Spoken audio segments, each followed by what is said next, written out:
আজকে বাসায় দেশি মুরগি রান্না করেছিলাম, সাথে আলু দিয়েছিলাম 2-3টা। নর্মালি যেভাবে রান্না করে সেভাবেই করেছি। বাসায় দেশি মুরগি খাওয়া হয় বেশি, কিন্তু ঝোল রাখতে হয় প্রচুর।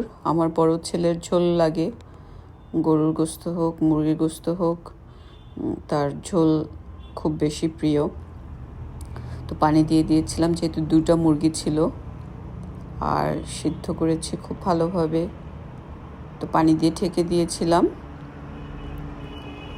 তো কিছুক্ষণ পর আবার চেক করছিলাম যে ভালোভাবে সেদ্ধ হয়েছে কিনা।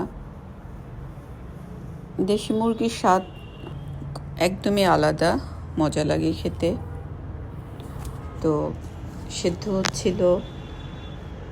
এরপরে যখন দেখলাম যে ভালোভাবে সেদ্ধ হয়েছে, তখন আমি জিরা গুঁড়ো করে রেখেছিলাম, সেটার গুঁড়ো দিয়ে দিয়েছিলাম একদম শেষ সময়ে। আর একটু বেশি করে ঝোল রেখেছি, যেহেতু 2টা মুরগি রান্না করেছি।